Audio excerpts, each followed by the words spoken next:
Bienvenue sur Africa 24 dans cette nouvelle édition du 12-15. Voici les titres de l'actualité. Au Cameroun, les membres du corps diplomatique et des corps constitués ont présenté ce mercredi 9 janvier leurs vœux de nouvel an au président Paul Biya. Gros plan dans ce journal. La présidentielle au Sénégal, désormais, ils ne sont plus que 7 candidats en lice pour l'élection de février 2019, dont notamment Idrissa Seck du parti Réumi et Madické Niang du PDS. Et puis le Burkina Faso face au terrorisme, dernière attaque en date, le village de Yergou ce mois de janvier 2019. Un appel à l'unité de la population a été lancé. Mais tout d'abord, la présidentielle à Madagascar, scrutin remporté par Andry Rajoelina, élection acceptée par son rival, Marc Ravalomanana. L'ancien chef d'État avait dénoncé des fraudes massives au lendemain du second tour. Il appelle désormais à la réconciliation au nom du développement du pays.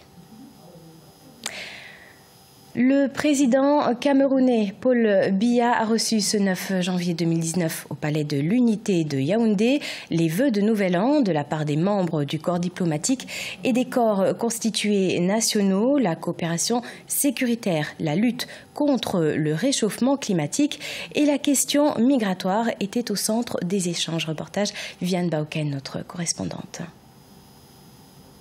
Le président Paul Biya a reçu ce 9 janvier 2019 au palais de l'Unité de Yaoundé les vœux de nouvel an des membres du corps diplomatique et des corps constitués nationaux. Une cérémonie durant laquelle le chef de l'État a profité pour faire le point sur l'état de la coopération avec ses partenaires étrangers.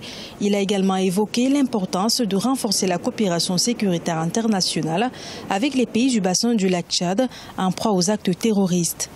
Repoussé hors de nos frontières, ce mouvement terroriste ne représente plus qu'une menace résiduelle qui nous oblige cependant à rester très vigilants.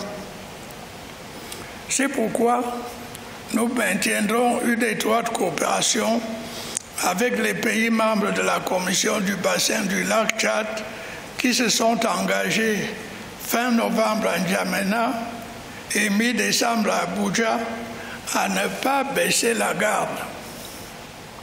Le problème du réchauffement climatique a également retenu l'attention du chef de l'État Paul Biya, qui a d'ailleurs par la même occasion renouvelé l'engagement du Cameroun à respecter les accords de la COP21. Le réchauffement climatique continue de faire l'objet de vives discussions, même si une large majorité, dont fait partie le Cameroun, reste fidèle aux décisions de la COP21. La mise en œuvre de l'accord de Paris demeure tributaire de la mobilisation d'importantes ressources, ce qui signifie d'intenses négociations. Les dernières en date qui ont eu lieu dans le cadre de la COP24 en Pologne ont finalement abouti à un accord. L'autre point fort évoqué par le président Paul Biya durant cette cérémonie est la question des migrations. Pour le chef de l'État, le pacte des Nations Unies pour les migrations sûres, qui était porteur d'espoir sur cette problématique, a montré ses limites et malgré les efforts du HCR, la situation des migrants et des réfugiés demeure alarmante. Au Sénégal, le Conseil constitutionnel a rendu sa copie. 20 dossiers de parrainage rejetés pour la présidentielle de 2019. 7 candidats dans la course, Macky Sall, Khalifa Sall, Karim Wade, Ousmane Sonko, El Hadji Issa Sall, Madické Niang et Idrissa Seck ont été retenus. On fait le point avec Aïssatou Bari. Au Sénégal, ils ne sont plus que 7 candidats en lice pour la présidentielle de février 2019. 3 candidats étaient admis au repêchage. Mardi 8 janvier 2019, le Conseil constitutionnel a accepté les parrainages de Idrissa Seck, Réumi et de Madické Niang, dissident du PDS. Mais la plus haute juridiction du pays a invalidé ceux du candidat du grand parti, Malick Gakou, pour cause de doublons. Il paraît qu'il me manque encore 546 parrainages. Après le premier tour, il me fallait régulariser 8888 signatures pour cause de doublons. En prévision de rejet de mes parrainages, j'avais une réserve de 40 000 signatures, en plus des 67 842 que j'avais déjà remises. Mais on m'a empêché de les présenter lors du repêchage. Malick Gakou est donc le 20e candidat éliminé de la course à la présidentielle sur 27 dossiers de parrainage présentés. Il reste encore l'épineux problème des candidatures de Karim Wade et de Khalifa Sall qui font face à des procédures judiciaires. Ces derniers doivent encore attendre la décision du Conseil constitutionnel. L'opposition avait refusé le parrainage, mais on s'aperçoit qu'à la fin, elle a joué le jeu. Mais malheureusement, certains d'entre eux n'ont pas su réunir les suffrages nécessaires. Beaucoup d'entre eux n'étaient pas préparés justement à ces parrainages-là. Résultat de la course, ils se sont fait avoir et c'est normal qu'ils commencent à crier. Par contre, si vous prenez le dossier Khalifa Sall et le dossier Karim Wade, notamment le dossier Khalifa Sall, je pense qu'il faut attendre un tout petit peu que la justice fasse son travail.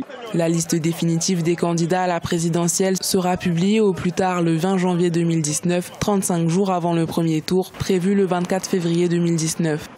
Parallèlement, au Sénégal, payer ses contraventions par voie électronique sera désormais possible. Une annonce du ministère de l'Économie, des Finances et du Plan. Objectif, faciliter et sécuriser le paiement des amendes. Les contrevenants auront la possibilité de payer par voie digitale, par carte bancaire ou mobile, mais aussi directement auprès de l'agent verbalisateur.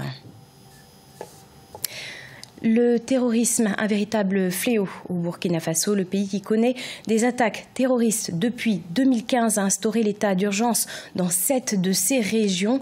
Un appel à l'unité nationale a par ailleurs été lancé par l'association Racine pour éviter les conflits communautaires. On fait le point avec Mathilda Diaby. Provoquer le conflit communautaire, c'est le mode opératoire que semblent avoir choisi les terroristes qui agissent au Burkina Faso. C'est la conviction de l'association Racine pour qui l'attaque du village de Yirgou en janvier 2019 en est un exemple. L'assassinat public du chef du village a provoqué une vague de représailles envers la communauté Peul qui a fait, selon les autorités, 46 morts au total. Et aujourd'hui, avec la menace terroriste, il y a comme une sorte de frilosité et de panique qui s'empare de certaines populations, puisque certains individus terroristes présentent certains faciès, certains profils qui les apparentent à des populations peules.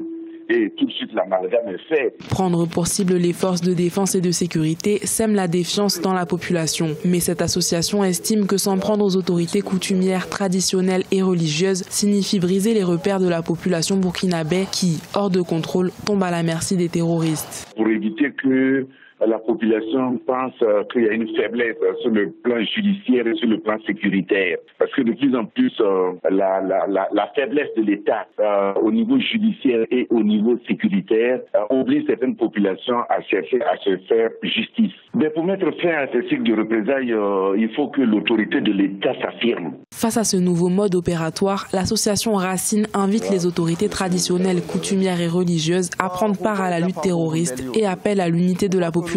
En rappel, le pays qui connaît des attaques terroristes depuis 2015, dont le bilan officiel fait état de plus de 270 personnes tuées, a instauré l'état d'urgence dans 7 de ces régions. Au Nigeria, 30% du pays souffre d'une forme de maladie mentale avec un taux de suicide en hausse selon le ministère de la Santé. Un service d'assistance téléphonique a été mis en place, porté par Owawefo. Cette plateforme reçoit plus de 100 appels par jour. Ange Bijou-Nominio. Owa a été diagnostiquée bipolaire en 2015 après avoir été victime d'une agression sexuelle. Au début, elle était incapable d'en discuter avec sa famille et les centres de santé n'y ont rien donné. Aujourd'hui, elle est à la tête d'un groupe de déficients mentaux qui partagent leur expérience et leur vécu de tous les jours. Je me souviens avoir eu une conversation avec une de mes amies au Royaume-Uni. Elle m'a dit qu'elle dirigeait un groupe de soutien semblable au nôtre. Ces groupes de soutien interviennent sur plusieurs thématiques et ça a un bon impact sur les gens. Les résultats du groupe ont poussé Owa à créer un service d'assistance téléphonique pour les malades mentaux. Toutefois, elle rencontre de nombreuses difficultés dans son travail compte tenu du caractère tabou que revêt ce sujet au Nigeria. C'est un état d'esprit, un problème de croyance, un conditionnement de croyances et de valeurs profondément ancrées qui ont une influence sur notre réalité et qui nous permettent de surmonter les obstacles. Au Nigeria, les gens ne cherchent pas vraiment de l'aide. Certains meurent en silence et d'autres pensent qu'ils peuvent prier pour régler le problème et guérir. Selon le ministère nigérian de la Santé, 30% du pays souffrait d'une forme de maladie mentale et le taux de suicide national était en hausse. Grâce au service d'assistance téléphonique, OWA reçoit moins 100 appels par jour. Elle a reçu de nombreux éloges au niveau national et international pour ses efforts. Ce journal a été réalisé par l'ensemble de la rédaction. Merci pour votre fidélité. Dans quelques instants, nouvelle édition de l'actualité sur Africa 24.